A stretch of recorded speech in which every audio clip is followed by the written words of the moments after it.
If 1.2 gram of urea dissolved in 61.2 gram of solution, calculate the molality of urea.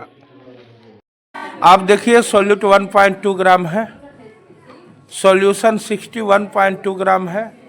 Solvent पहले पता करेंगे क्योंकि molality पूछ रहा है। मोलालिटी 1 kg सॉल्वेंट में होता है। तो हम यहाँ लिखेंगे सॉल्यूट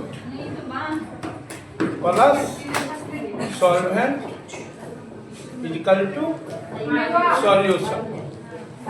यहाँ सॉल्यूशन है 61.2 ग्राम और सॉल्यूट है 1.2 ग्राम। तो सॉल्वेंट आपको पता है कितना होगा, 60 ग्राम, क्योंकि सॉल्यूट प्लस सॉल्वेंट बराबर सॉल्यूशन होता है। हेलो, अब यहाँ सॉल्यूशन को इग्नोर कीजिए, सॉल्वेंट के 1 kg में आपको देखना है। तो आप या तो इसे पहले भी मोल में बदल दें या बाद में भी बदल सकते हैं। तो आप पहले ही इसको मोल में बदल दें। यूरिया का फॉर्मूला होता है CON2H4। तो कार्बन हो गया 12 ग्राम, ऑक्सीजन 16 ग्राम, नाइट्रोजन 14 दूना 28 ग्राम और हाइड्रोजन 4 ग्राम। सारे को जोड़ देने पे 60 ग्राम में 1 मोल होता है यूरिया का।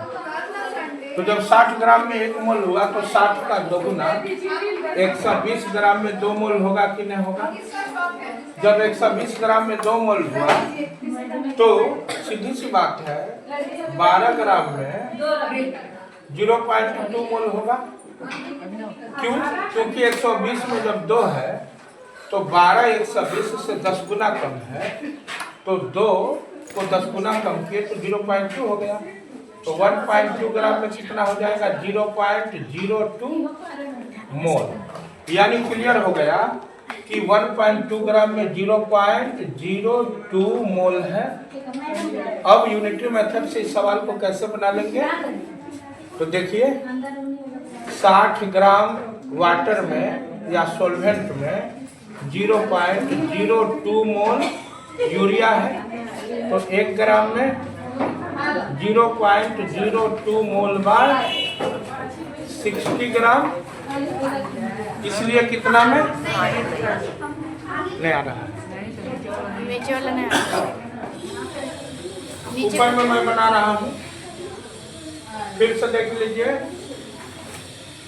60 ग्राम में 0.02 मोल, तो 1 ग्राम में 0.02 मोल बाय 60 ग्राम, इसलिए कितना में 1000 ग्राम में 1 kg होता है ना।